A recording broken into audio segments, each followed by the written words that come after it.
Hello, everybody. Welcome to Endless Multiverse, episode 54. Of course, your co-hosts are here, Chainsaw and END. And we're here talking about one particular topic. I'm not sure what it is, though, but one. I think a movie's coming out this weekend. I think so, too. I think it's a Marvel film. But how are you? How are you doing? I'm good. The week has just been insane. But I'm after this, I'm gonna probably just go in be in a sleep coma for 2 days. I hear you. I'm getting old. I'm getting old. Same here. It's been a crazy week for sure. But yeah, I think we should just Guardians. Guardians. I mean, that's what we're talking about. That's a good picture. I thought it was a good image. I'm getting a call from my home state. I'm not sure why I'm getting a call at 9. I'm pretty sure it's my grandmother. Anyways, it's fine.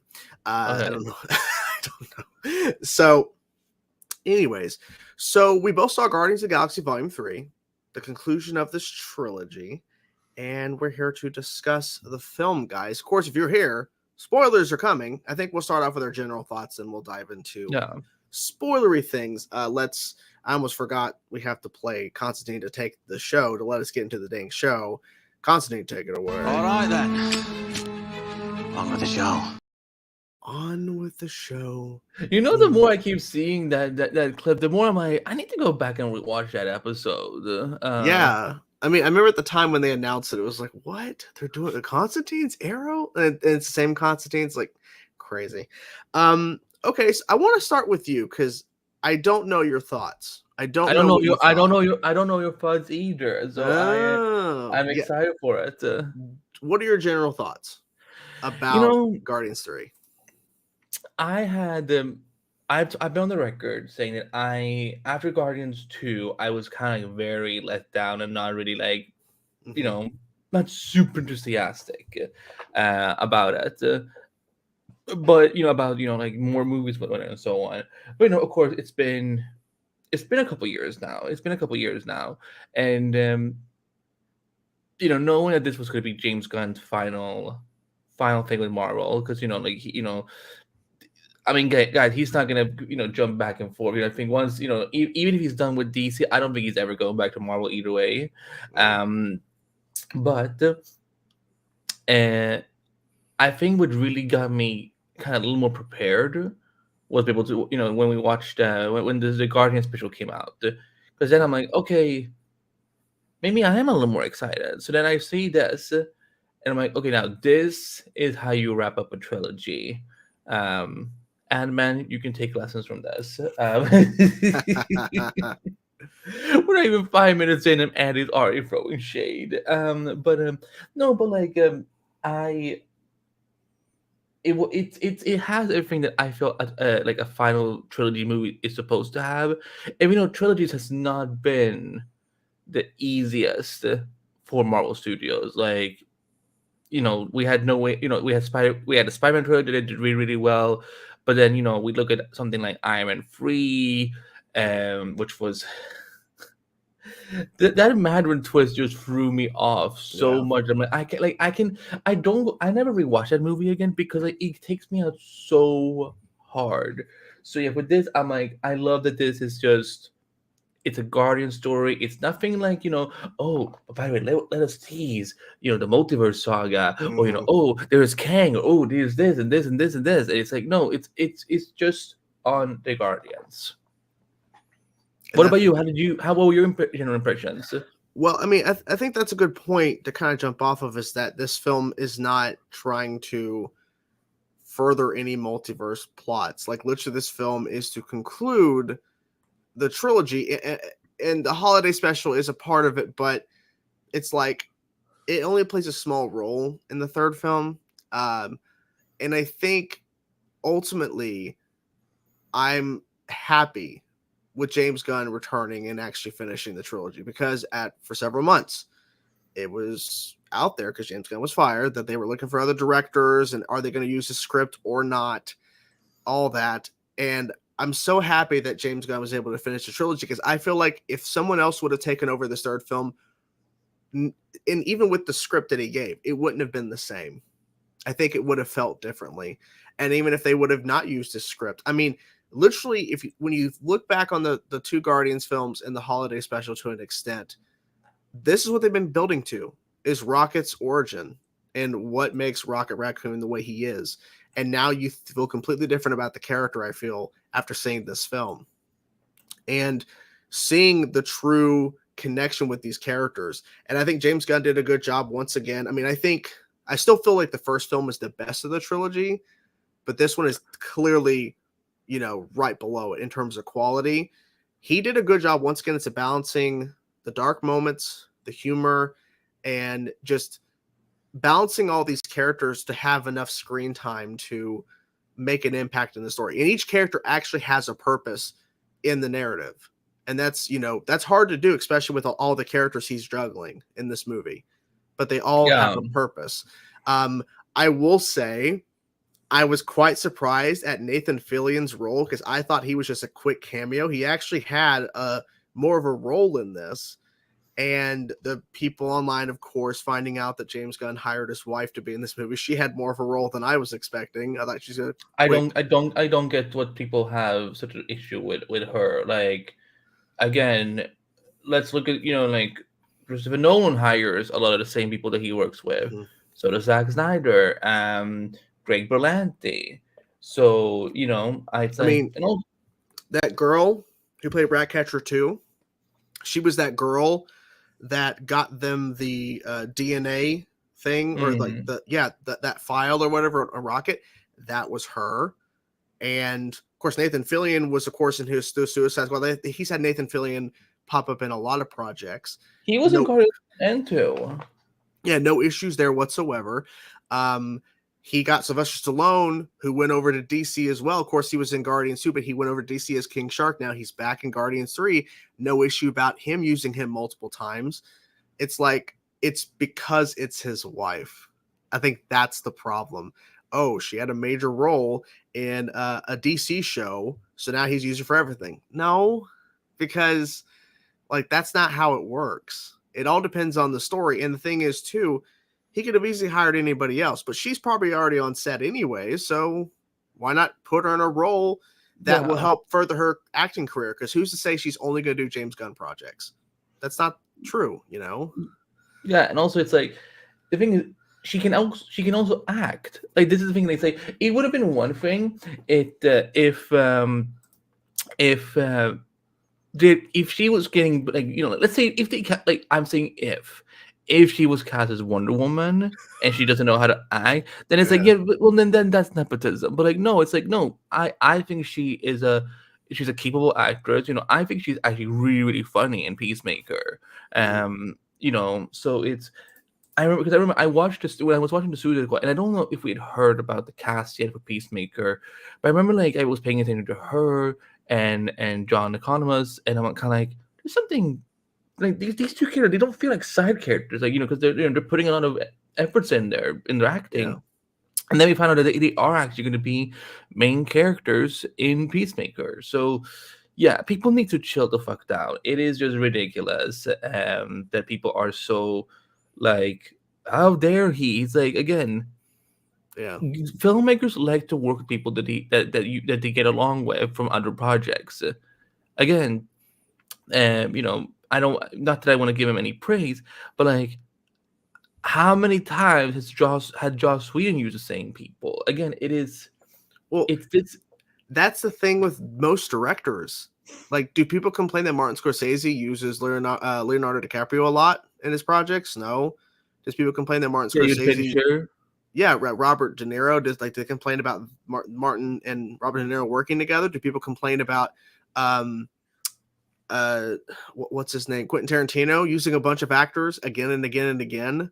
No, it's because of the fact that it's his wife, and it's the people that already hate the fact that he's running DC. And someone had put a super chat, Victor, and I agree with this 100%. Do you feel that James is going to blow our minds? I don't know about blow our minds, but this gives me a lot more hope Definitely. Yeah, for the future of DC, because he wrote Superman Legacy. His next project is Superman. So this is a good, like, if this was after Guardians 2 doing Superman, maybe a different story. But he did a way better job of balancing everything. And he's made a point to say Superman Legacy is not a comedy. It might have some humor, right? But that's not what it, I mean, literally, he did some dark shit in Guardians 3 that I feel like if he would have done that in the first film, it would have threw people off. Yeah. So I don't know. Okay, so I'm curious, out of the 3 films, like, where does this rank in terms of your favorite? When you said that the first one is still better, like, no, I think this is the best one. I just prefer the first one because of like the introduction of them all and the weird dynamic of them becoming a group, a team. It was really it was interesting. So yeah, I think for me it was, I mean, that's a perfectly good answer too. So for me is that this is just what again, it has, even though, and now this is the part we get into spoilers, they made me worried about a lot of these characters. I feel like there's a good chance that we're gonna lose some of these characters. Now, we didn't, which I'm actually happy we didn't. But it's like, again, because of the way James Gunn told the story, it felt like I can't predict what's about to happen, and that's what I want to see in storytelling. Like, I don't want to have to be able to know everything in advance. Like, again, it's like and also this film does something that I also appreciate with TV and film in general, which is they're showing us a story, they're not telling us a story. Like, they're not telling, they're not like Cecile from the Fighter, it's like telling us how we're supposed to feel. Christ, if Cecile was in the MCU, that would have but yeah, the first one is definitely number one for me, definitely. But you feel strongly about the first one being the best one, and this is coming like almost like a very close. Yeah, it's very close second. I have said this. I feel like it could surpass the first film when I watch it more and more, because I think this film works because of the previous Guardians films and the holiday special. Like, this story he told here would not work as a first or second film. And especially Rocket being the backbone, literally, of this film. Like, he is the focal point. And when you think about it, a lot of the films have been really focused on Rocket a lot. And now we understand Rocket. We understand why he is the way he is, why he's an ass. Because of his life was horrible. And what happened to Teefs and Floor and Lylla, it's messed up as hell. And you understand now. You understand where he's coming from as a character. And this gets me more interested in how James approaches not only Superman, but how he's going to approach with other writers, the other DC characters, because he was like layering like multiple levels of layers with these characters. I mean, literally, think of Nebula, a character that was very like stiff and angry, and that's still her character. But the moment Rocket came back, she started crying. That's a character that you never thought would do that. But it's because of the foundation and the slowly of more storytelling and character development over time. Because if that would have happened in her first appearance, people are like, okay, like, it's a complete left turn to the character. But now you understand. And the same thing with the ending, because since we're talking spoilers, I'm curious, how did you feel about the ending, about how they kind of wrap things up? Because it's a daunting task to kind of wrap this all up.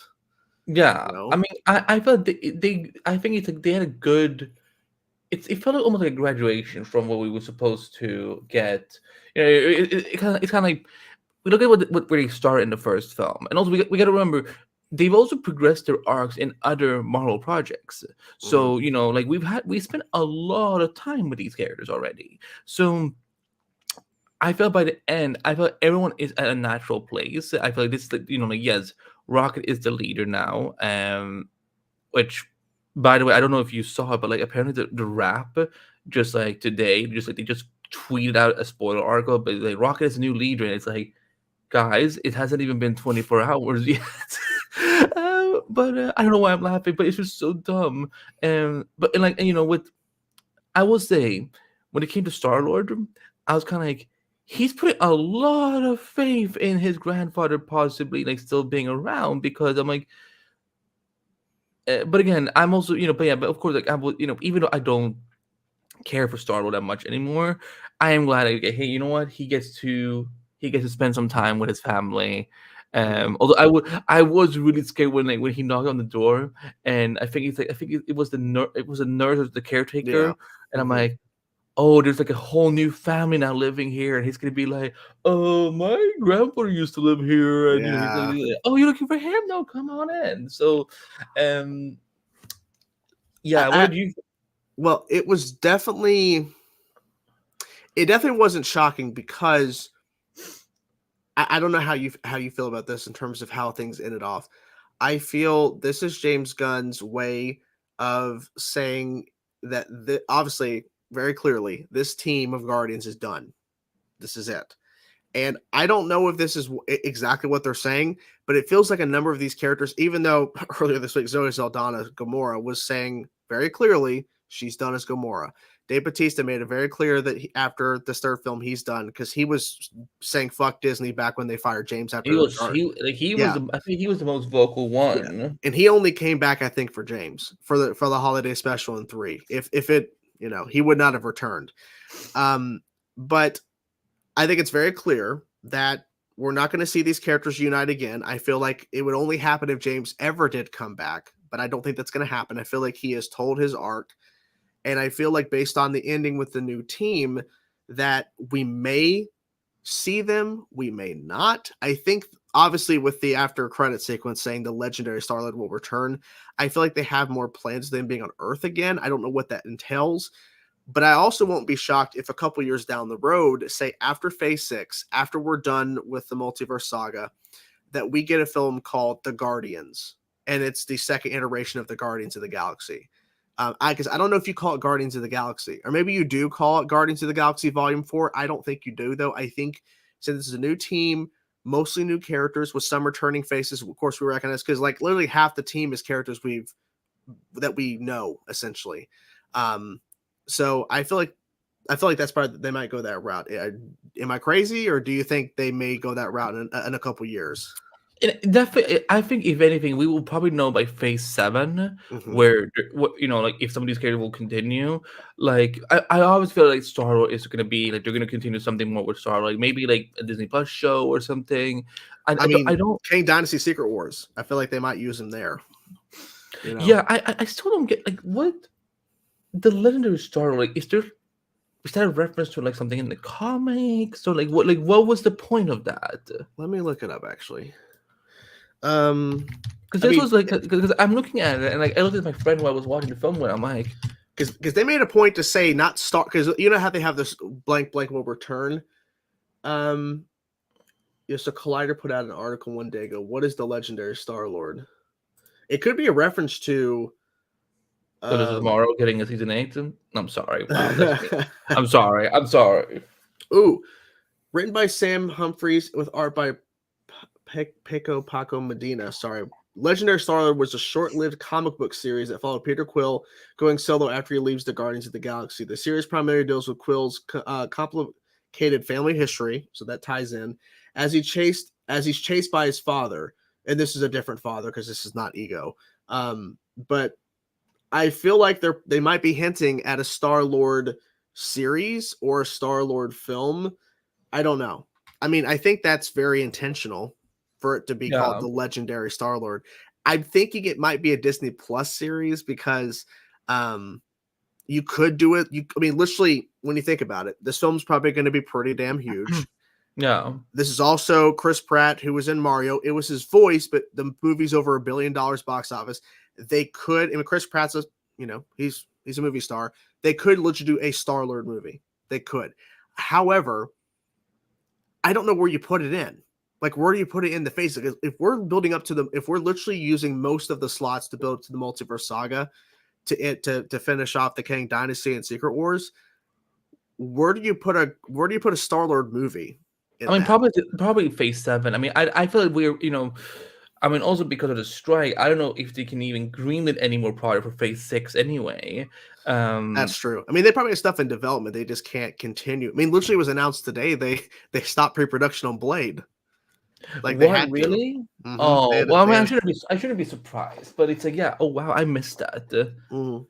But I mean, I think this film does a good job of wrapping up these characters. Like, cause it's gonna be sad because I think we're gonna see some of these characters in the 2 Avengers films somewhere. Oh, they have to be there somewhere. Like I feel like if we don't see Star-Lord, I think we will at least see the Guardians.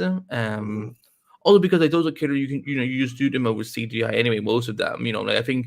Yeah. Because I mean, Cosmo. I need to see more Cosmo. That dog is amazing. I love that character. You know what I was? This is the part where Lucy will come in and be like, "Oh, that's how you feel." Look, I love the running gag of a bad dog. Just take it back. Nope, can't take it back. You're a bad dog. Don't say that in the house. She could hear you. Yes. Question, since we're on spoilers. How did you feel about the very, very quick Yondu cameo? I mean, it would have been wrong if he wasn't in there because of like that's the thing. That's the depth. I don't like Guardians 2. I really don't like it, but I was really sobbing when Yondu died because he goes from like I'm marrying Papas, y'all, to like sacrificing himself to Star-Lord. I'm like, what the hell? Yeah. So I am glad he was there. He was probably just filming for a day. The fact that he put on all the makeup again and so again, I really hope, even though he died in the Suicide Squad, I do kind of hope that in the new DC universe, he can get a new role because yeah. Michael is Michael. He's awesome. Speaking of Michael Rosenbaum. Oh, real quick, I just thought about this. Mm-hmm. So Superman Legacy. Could Michael Rooker be Lex? I think we're gonna go younger. Yeah, I mean, I that's what I think too. But I mean, but he could maybe play Lionel Luthor. That'd be a good choice, actually. That'd be pretty good. Because I feel like we're gonna see him pop up in the new DCU somewhere. Like I think too. Like I was thinking this as the movie was starting, and we open up with that acoustic version of "Creep," the song as we're kind of starting, and so I was like, "Are they gonna have him in the movie?" And I was right, but it was really quick. And I'm glad it didn't get leaked. It didn't get spoiled. Like it was something we actually got to be surprised about. We're glad you could comment and be here. We'll stop. I was like, I all I saw was like, I haven't seen the movie yet, so I was about to go off like hey, it's not our fault that we're spoiling, but then you're like, but I'm fulfilling my contract of being here. But yeah, I am. See, that's the thing. Like, I really hope that a lot of these actors do end up at DC. Like I actually would love if Zoe Saldana came over. I would love Dave Bautista as well. I mean, I know he was talking about he was talking about maybe wanting to play Lex, which I think that would be really cool. He would be the most jacked Lex we've ever seen. Yeah. But like that's why I'm like, okay, I can kind of buy the idea of him and Superman fighting. If he's in like, can you imagine like Dave Bautista in like the Lex armor suit? That'd be cool. But what a character I was very surprised about, like feeling so much for in this story was Kraglin. Yeah. Oh, by the way, that's James Gunn's brother, but no one is complaining there. Yeah, no one's complaining that James Gunn's brother's been there since Guardians 1, being the mocap for Rocket. He's still the mocap for Rocket, and he's playing Kraglin, and he was in the Suicide Squad as, what was he? Weasel. And he was also Weasel, but he also played Calendar Man. I think in that one, like a brief shot or something, he was like making fun of Polka Dot Man. That was him too. Calendar Man was in Suicide Squad? I don't know if he was Calendar Man. Let me actually look this up. The Suicide Squad. Because now you got me excited. Hold on.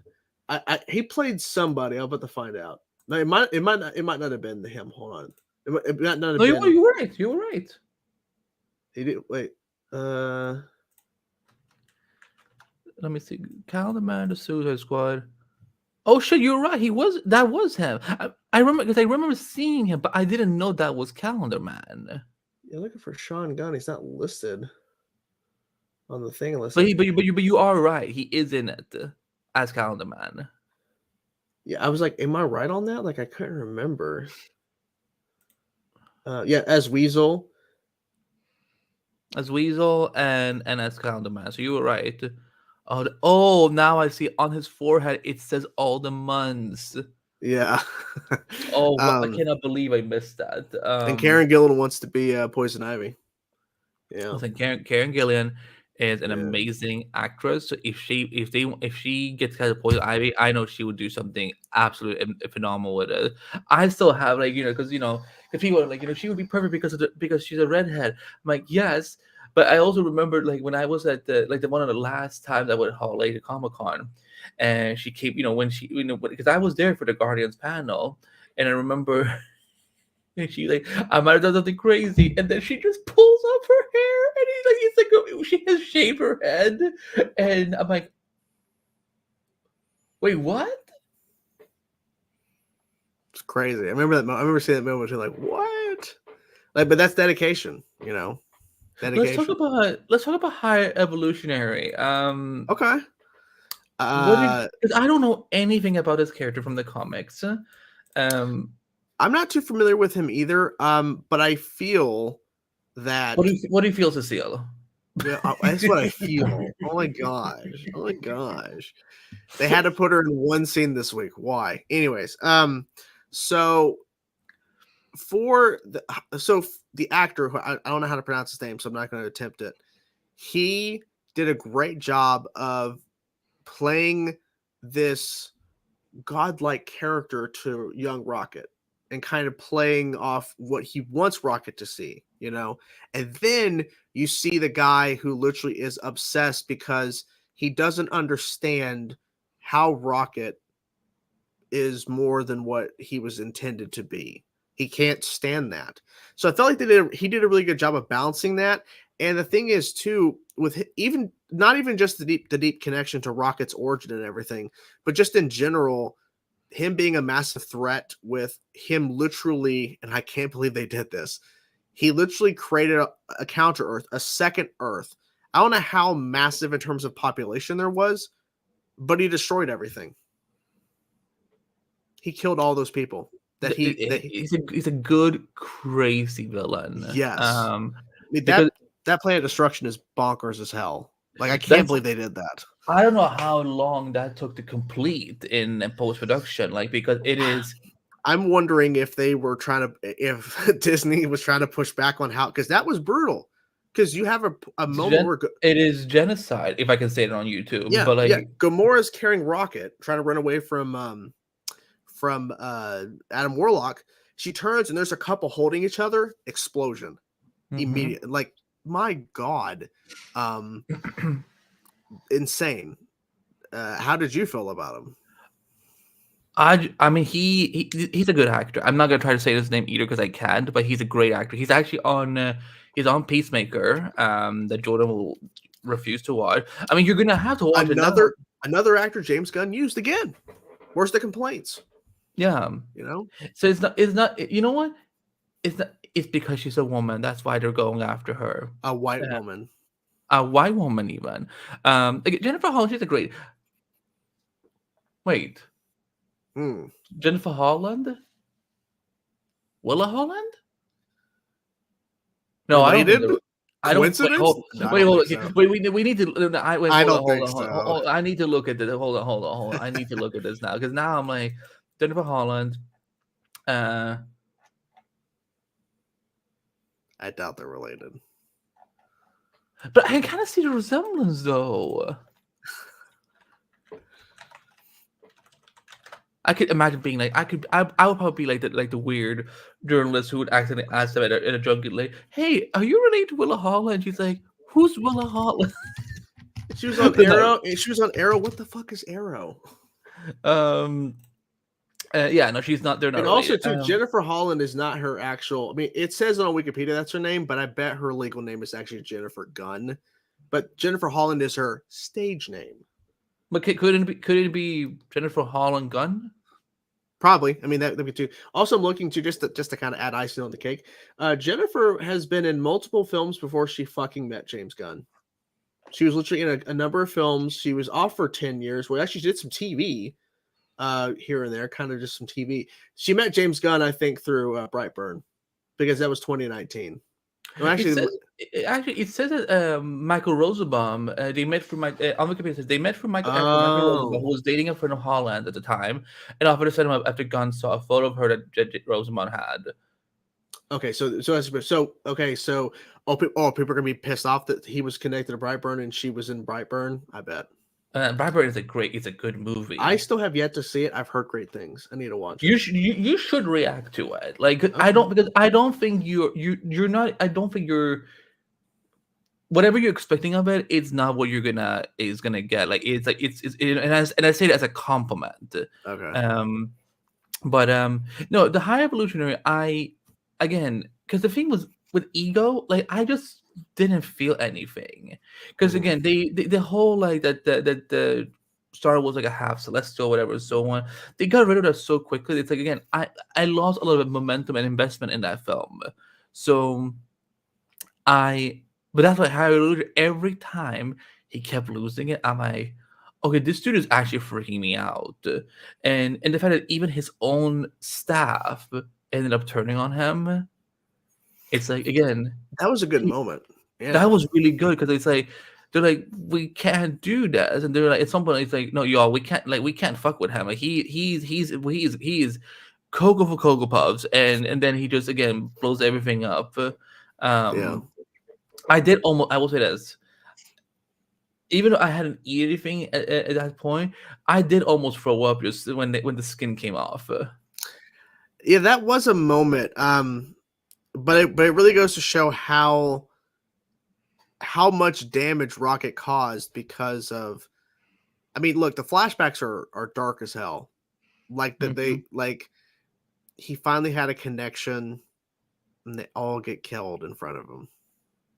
And I feel like that was probably some of the darkest stuff that the MCU has done, I think, in terms of character moments, because literally I was not prepared for Lylla to get shot in front of him, and then for him to get in a gunfight with I was so angry. I was like, I wonder if PETA had a problem with this movie because of how many animals get probably.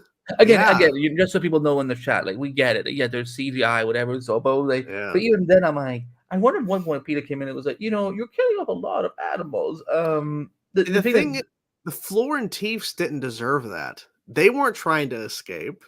Yeah, they were collateral damage because and you saw how accurate he was, because that's how smart he is. He was accurate with that gun. He's never used it before. He took all three of them out, but their goal was not to shoot him. Their goal was to shoot the others, I think. Yeah. What was I going to say? There's another character I want to talk about, because I only have one critique of this film. Okay. And that's Adam Warlock. Okay. You're telling me we spent all these movies teasing him, and he's just some like man infant who also the makeup looked so bad. I'm sorry. Like the thing is, any of the characters that have gold skin, they don't look good, because it doesn't, like, you look at Nebula, that feels like whatever makeup work they did on her, that feels like that's her skin. But on Adam Warlock, I can tell, oh, that's makeup. It's paint. It's paint. Yeah. And I also feel like, again, I don't know much about Adam Warlock, so I actually spent like a good an afternoon reading a lot about Adam Warlock in the comics. These two couldn't be further opposite of each other. So, yeah, I understand the critique, because they do also make a point to say that he should not have been released as early as he was, because he's still a child or still whatever.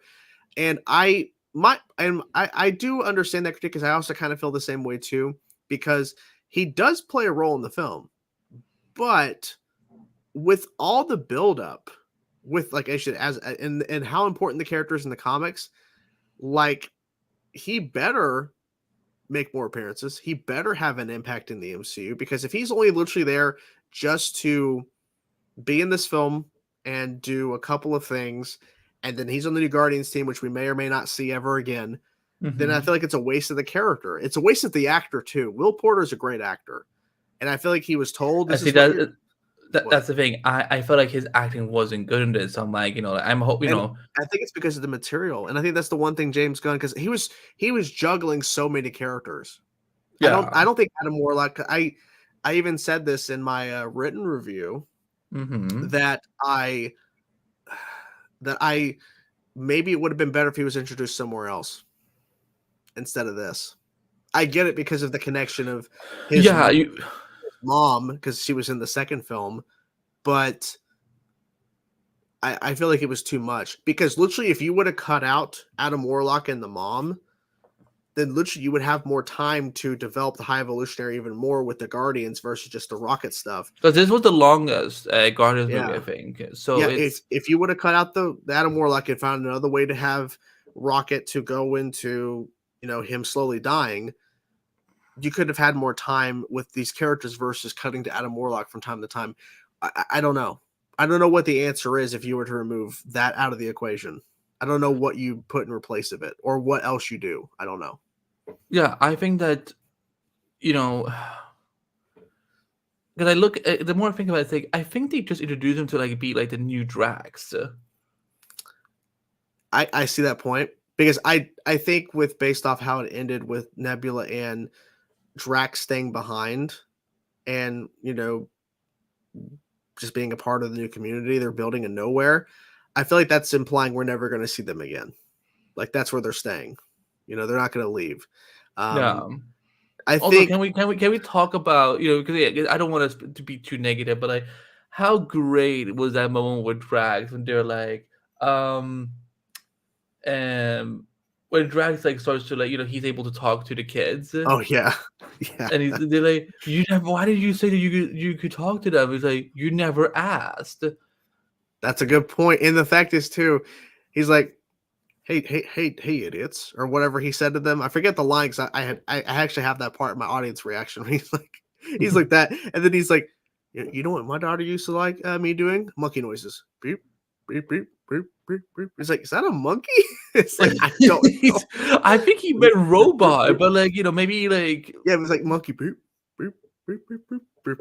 It was so cute, and then he bonked them on the head. Nebula Mantis. Boop, boop. Yeah, so stupid.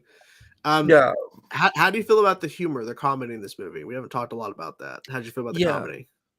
I feel like, again, with Marvel, it's very hit or miss, but because sometimes they will put in so much comedy. They say that's why I didn't like the second Guardians film, because I feel like I can't remember any of the dramatic moments, because they're spending so much time, shoving down comedy down our throat, that it's like we don't get a chance to breathe. But in this film, it's like the comedy makes sense where it's supposed to make sense, and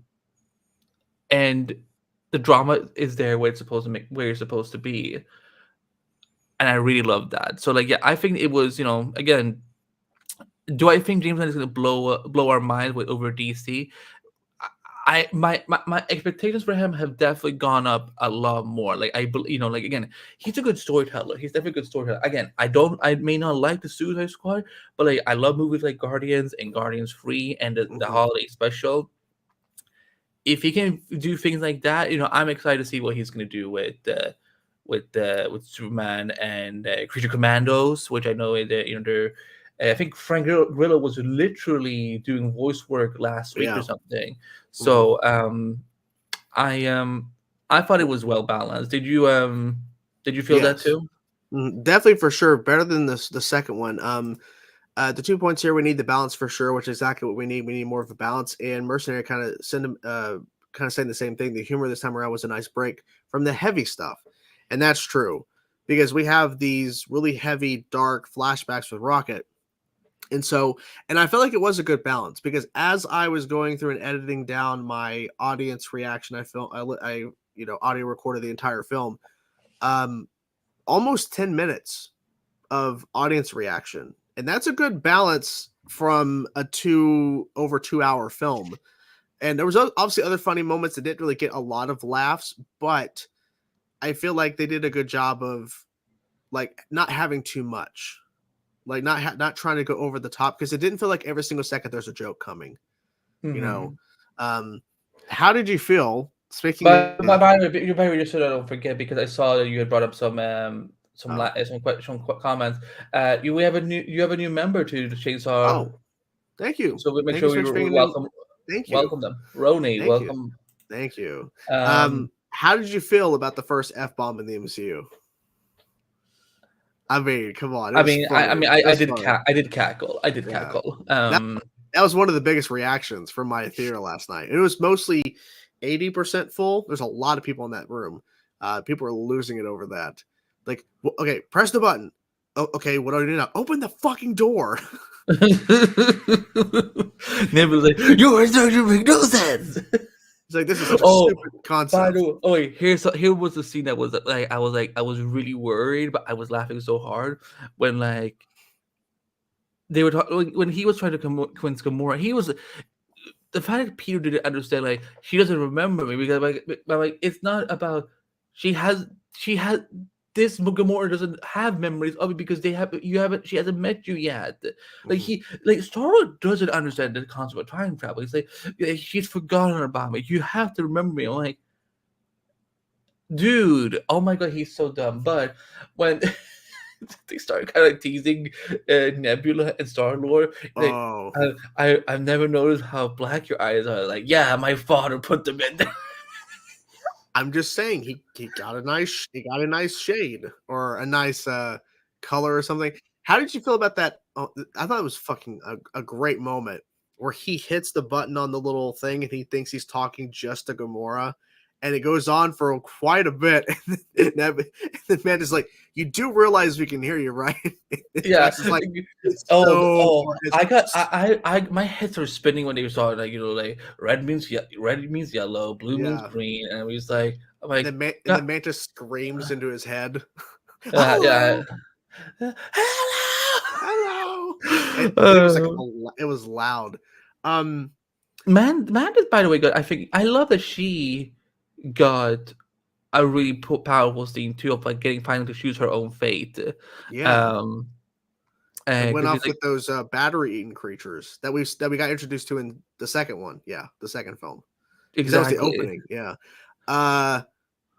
What was I gonna? Okay. How did you feel? It's not a one continuous shot. There's clearly points where the camera is getting blocked by a CG thing. How did you feel about the hallway fight with all the Guardians essentially in that sequence, where they're fighting all those creatures and stuff, and the camera's moving all over the place?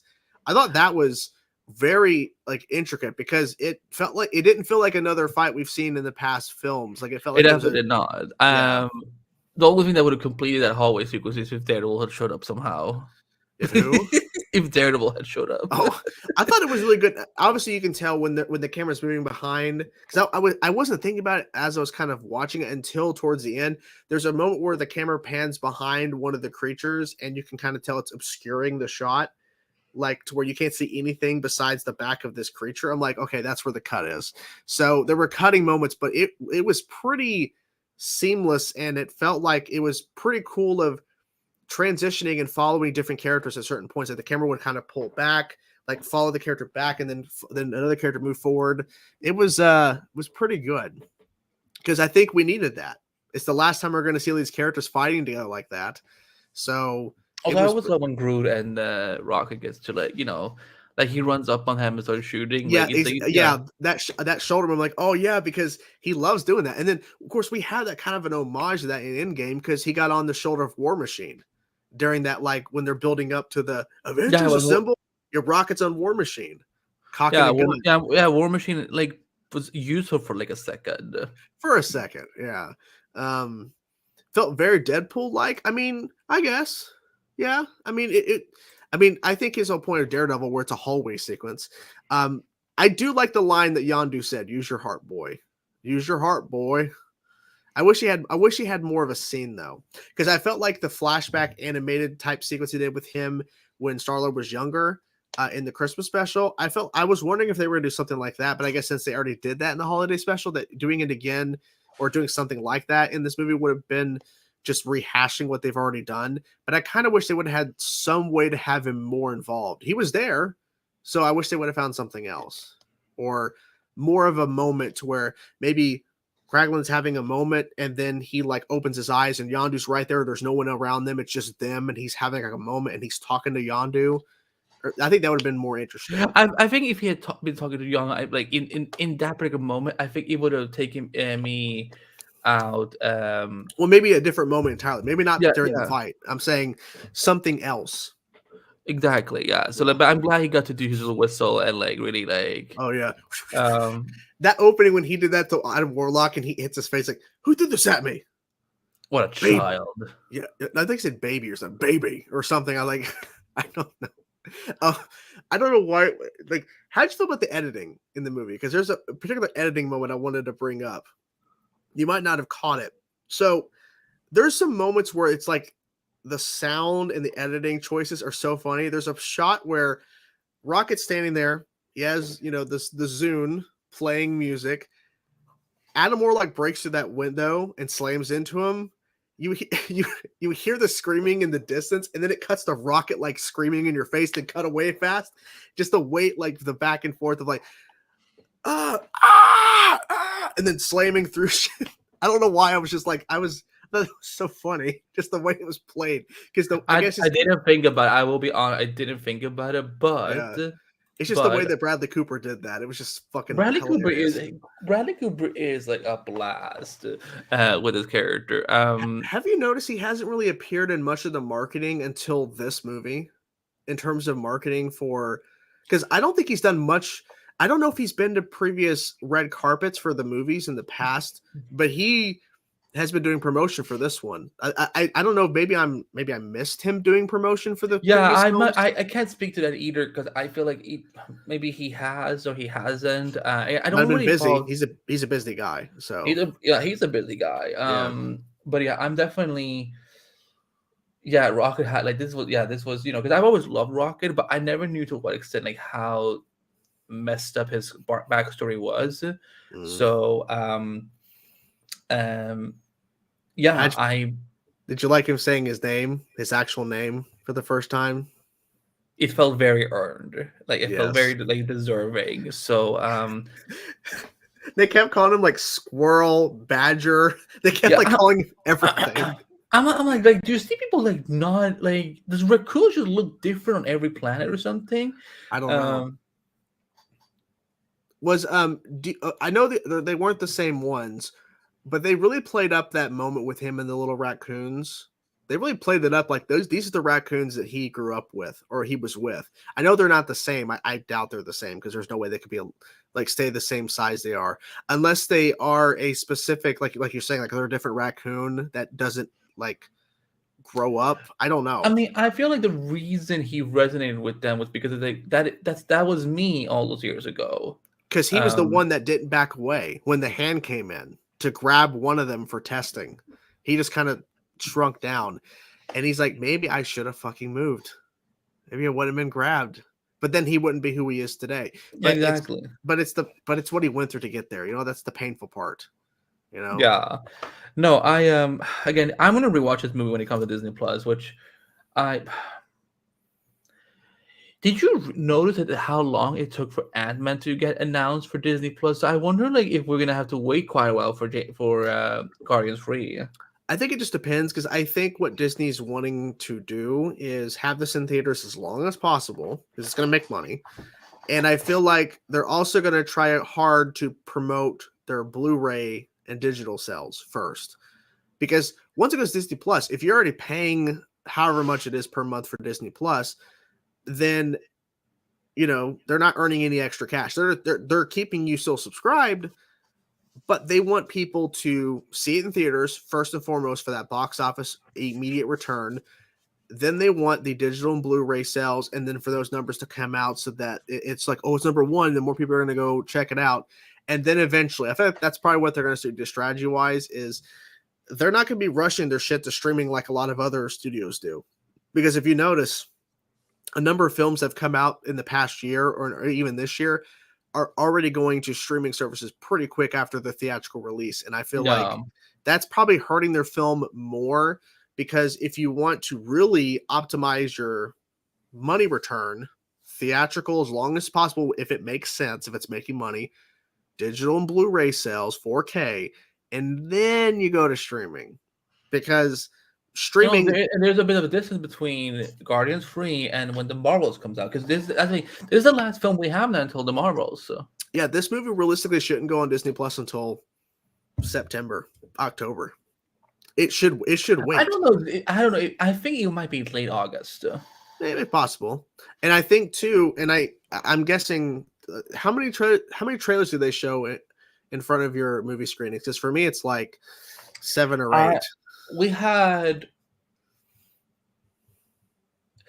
I lost count because it was funny, because I was telling my friend about hey, we're gonna have to go see Flash movie together, and then instantly 2 seconds later, that's the trailer starts playing, and then we were kind of laughing, kind of like, okay, that was kind of creepy. But they played a couple of trailers, yeah, because the last trailer, and I've noticed this too. I think it's all planned out. The last trailer was the Marvels before the movie started, which makes a lot of sense, because that's what's going to happen with DC when Flash comes out.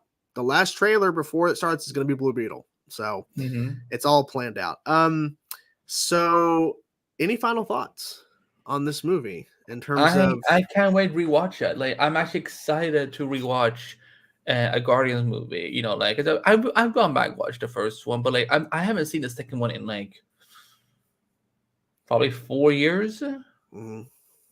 But yeah, no, this was a really this is how you do a trilogy finale.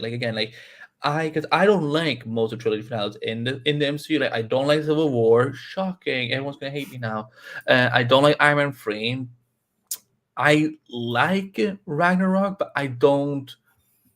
For me, it's that Friday has stumbled so much that it's just exhausting. Ant-Man 3 was just a disaster. And what after trilogy, Spider-Man No Way Home and Guardians 3 are and Captain America. I don't like Civil War. I don't like Civil War. Okay. You look so disappointed. You're like, I'm just surprised, but it's okay. So yeah, if more, because what's the next franchise that's coming out with its first movie? I don't think we have anymore. Doctor Strange is probably going to get a third film, but it's not confirmed. Well, until the strike is over, they're they can't even announce. They can't even announce a greenlit, which is yeah. I don't know what's next. I don't know who is next in terms of a trilogy. I'm looking because we're gonna have Cap 4. We're gonna have let me look at Phase 6. Well, Phase 6 is almost it's Deadpool 3. Deadpool 3. Yeah. So even though it's not it'll be an MCU now, but the first 2 weren't. But technically, yes, because it's finishing off its 3rd film in the MCU. So they'll include it. They'll include those 2. They're going to keep them canon, obviously. So I wonder how they're going to explain that, though. But I just imagine that I'm gonna just show them the background. Deadpool is sitting here watching. He's and he just starts crawling into it. Oh, crawling into the TV. That's what he should do. I'm kind of in the same boat with you. I can't wait to see the film again. I feel like it's gonna be more impactful the second time around with the rocket stuff, and I think I'll probably do a rewatch of the first 2 films and then the 3rd film, and maybe the holiday special in between 2 and 3, obviously, and then see how it all progresses and stuff. James Gunn did a great job of wrapping up. I have a question for you, because you're a big music guy. Ooh. Which movie had the best mixtape? This one had good music. It definitely had good music. I think I'm partial to 1 still with his musical choices. Okay. I think that's one of the highlights. I think too for sure is that the Guardians films have always had good soundtracks, always a good variety of music. This one had great stuff as well. I knew that. I expected, obviously. But I think the first one still is my favorite personally. But I mean, even the second film had great musical choices as well. So all Guardians 4 needs to do is just start playing Metallica music, and he's yeah, they could have done that. They could have been doing that now, but whatever. Well, but I feel like James Gunn, he has a specific era in mind. Yeah, well, certain like musical choices. Yeah, but yeah, I think that's it. I'll be on here, guys, for a little bit longer, and then I do have to go because I'm leaving bright and early tomorrow for a trip. So let's dive into Q&A for a little bit. I'll be here, and then when I'm out of here, Andy will take over for however long he wants to stay on. But I'll be here for a few minutes to. CG, are you still here? Maybe he can join us. Well, that did happen. Metallica's one was in a Punisher trailer. Yeah, I will say that here's the thing. Even though I don't like the Punisher show, when that trailer came out, like I was like, because I used to play a lot of Metallica on Guitar Hero growing up, so I'm like, okay, this is pretty sick. And they did a good job of balancing and mixing the music and matching it up with the footage, like the gunfire and shit. Yeah. Where am I going? I'm going home state, where I'm from, to see my grandparents. So that's gonna be fun. We're actually gonna be stopping at some used bookstores because me and my wife are into reading now. And now you always be you're always reading. Yeah, but I mean, like, if you would ask me like a year and a half, 2 years ago, not really, no. So, but it's gonna be good. K Cinema says there's a lot of rumor that the TVA will be involved in Deadpool 3. That would explain how he gets into the MCU. Yeah. Because they're probably going to treat the X-Men timeline as an alternate timeline, even though because we did see all the timelines breaking at the end of Loki, so yeah. Here's reviews by ZH has a good question. How do you see the strike affecting release schedules? Well, a lot. Still hasn't started filming yet. Yeah, so anything that is in post-production or filming with scripts all completed, they will not be affected. However, that's not traditional in a sense of shows, because House of the Dragon season 2 is an exception because they had all their scripts written ahead of time. Not all TV shows do that. Not all streaming shows do that either. There's times where they'll if they're going to start shooting a streaming show, they might shoot in order, which normally streaming shows now shoot out of order for a lot of the times. But if they shoot in order and they're still writing scripts for later episodes, they have to shut down, or they only shoot up to what they can, which would be kind of stupid. So, in terms of what's like in post, like okay, so the Flash film is in the can, it's done, it's coming out. Aquaman 2 it's done, it's going to come out. When you start getting into Superman Legacy, if James Gunn doesn't have a rewrite for that script, which he turned in a draft the week before the strike started, he can shoot that script. He can't change it. He can't go in and do rewrites until the strike is over. Because the guild is not going to let him do it. Yeah. So they could shoot Superman Legacy as is. He can't do any rewrites. He would literally have to go find a non-union writer to do rewrites if they needed to, if the strike was still going on. But that ain't going to happen because James Gunn is in support of the writer's strike. He's in support of these people getting, because he's a rare exception. He writes and directs a lot of his projects. I mean, that's what he does. He's in a lucky position to do that. Not every director does that. Not every director writes their own films, or if they do, it's a co-writing situation. So for him, he writes and directs. So he's in support of the writer's strike. So. Well, if we look at it from the TV show's perspective, this could be what makes the chance of Superman Lois season 4 a lot slimmer now. Yeah, I didn't even think about that, but that is true.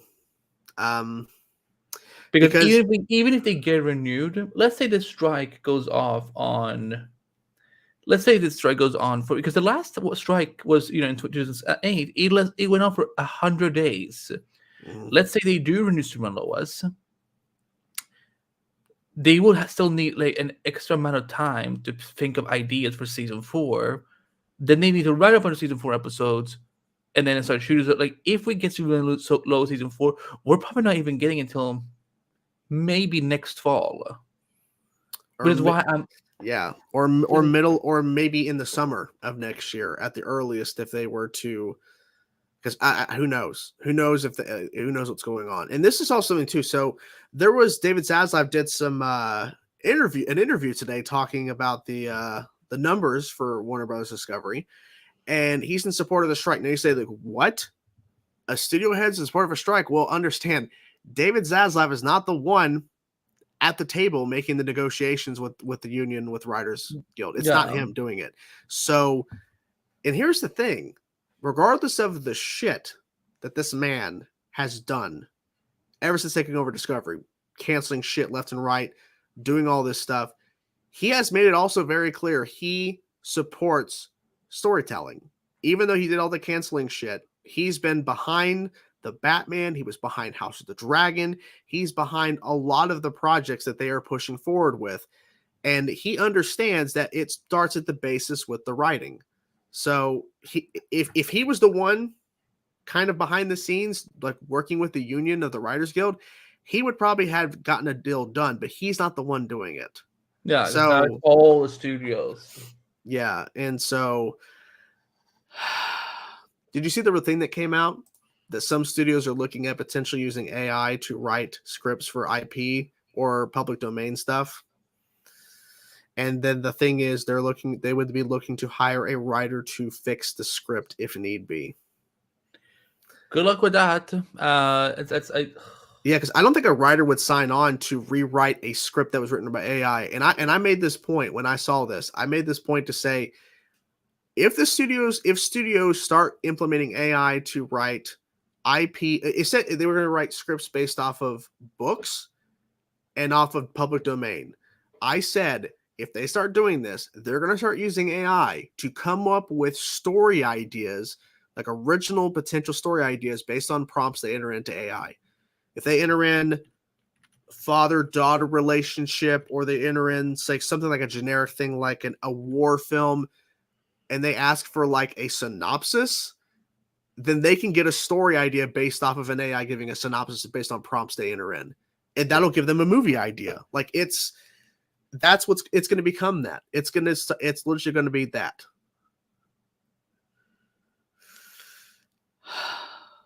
It's bad. Pay the writers what they deserve. Give them the right. They're not asking for much.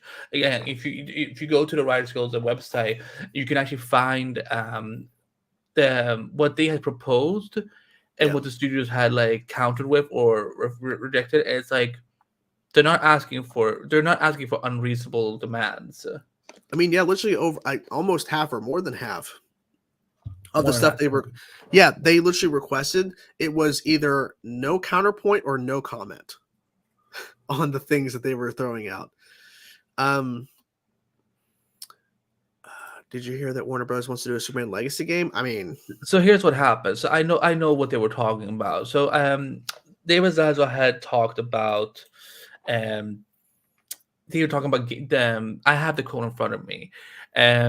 We have a very good gaming business with 11 different studios and a real talented capability. It may be the next couple of years that we launch a Superman movie and people spend more time spend more time in the Superman world and universe. He's not teasing a game. I think he's using it as an example. Give me 1 second. I will be right back. Okay.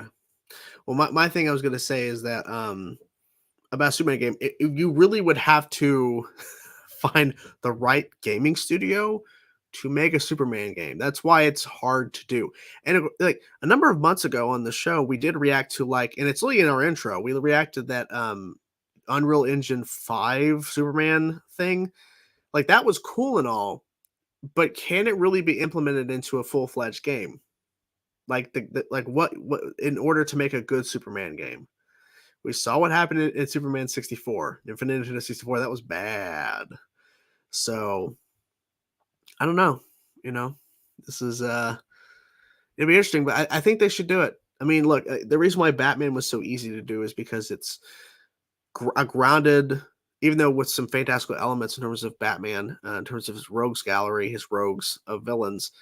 But the Batman games works well because they were more grounded-esque with the Batmobile being added, of course, in Arkham Knight. But you're just traveling on Gotham. You're not flying around. Of course, he's, gliding and shit and doing Batman stuff, but he's not Kryptonian. He's not flying around like he doesn't need. Superman doesn't need a grappling gun. He doesn't need that to fucking go crazy. I mean, that's the thing. That's been the thing for a long time. Rocksteady. I mean, like they have Superman in their Suicide Squad game. I don't know. Maybe they didn't want to do it because I mean it's a daunting task to make a good Superman game. And think about Spider-Man. Spider-Man PS4 from Insomniac Games was so successful, and hopefully Spider-Man 2, because of course Miles Morales, the game as well, did very well because it's in the same vein as the Batman games. It's a guy swinging around on a web, traveling through New York. He's not flying up into space or whatever. Like it's, you got to think about all that.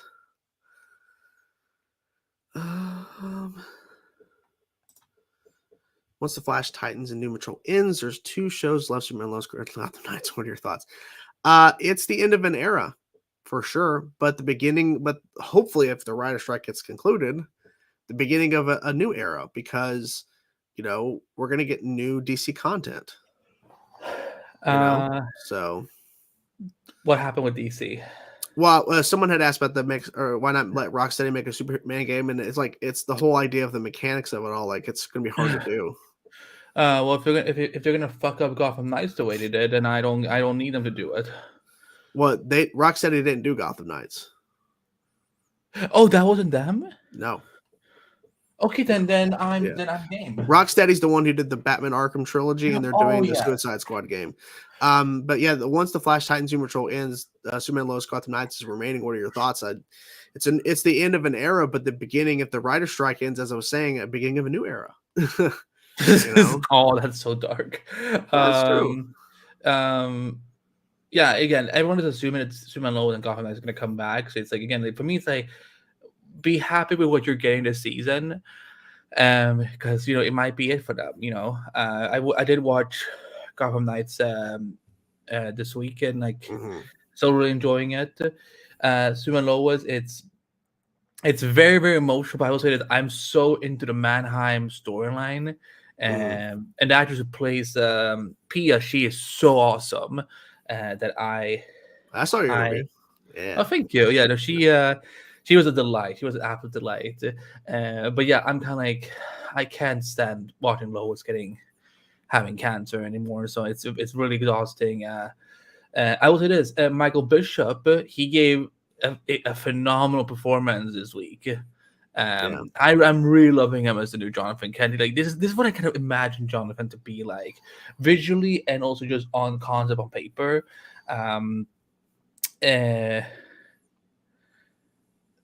What was I gonna say? They're so teasing John Henry Irons and Lana. Like, I don't. I really hope not. I really hope no. You don't like them together? Well, here's the last thing I'll say, and I'm gonna go for the night because I do have to go to bed, guys. Early in the morning. But what I will say is this: I don't like the idea of just taking all the main characters in our show and just like moving them around and just, okay, now they're with this person, because that's what they did. Lana and Kyle are no more. Now Kyle's with Chrissy, who's another series regular. And now they're teasing Lana and John Henry. That one little shot, like, oh my God, that girl leaving the room when he's walking in because he needs to talk to her about him fucking up lunch. Like, we don't need them together because it's like essentially, like, why can't they meet? And I get it because it means getting another actor, getting another character into the show. But like, we don't have to have everybody be dating everybody that we all know. Because Jordan, have you not watched the CW? This is what they do. Oh, I know, but I know, but I don't like it, and I think it really stems from the other Arrowverse shows over time, just getting into my brain. Like, oh, everybody's just with everybody. Like everybody's just like with everybody that's kind of in the inner circle, So they're pulling this from the comics. So. Yeah, I bet they'll do it, but I don't need it. I like them. I like them together. I think they're cute. I get it because they're both in weird places right now, but for me, it's like this is not like it's not going to like make me go, I'm not going to watch the show anymore. It's just going to go. You're just not you just don't care about shipping, which is fine. Not really. No, I'm not really into shipping. And the reveal of Natalie's man. That I'm glad that rumor. That's easy rumor to go, but I'm glad that it's confirmed. And he doesn't seem like he's a bad kid. It feels like he doesn't know what's really going on. He just picked the girl that's not that he's attracted to. Yeah, well, but he doesn't realize the ramifications of what's going to occur. But and same thing, Justin. I can't wait for Lex to appear. I'm hoping it's soon, but obviously we don't want to rush it. The show is doing good in my opinion right now for as it is. But I'm gonna go. Hope you guys have a great rest of the stream with Andy here. I'm not sure how long Andy's going to stay on, but honestly, because I'm getting kind of hungry, so I think I might actually. I think we should just wrap it here. Oh, okay.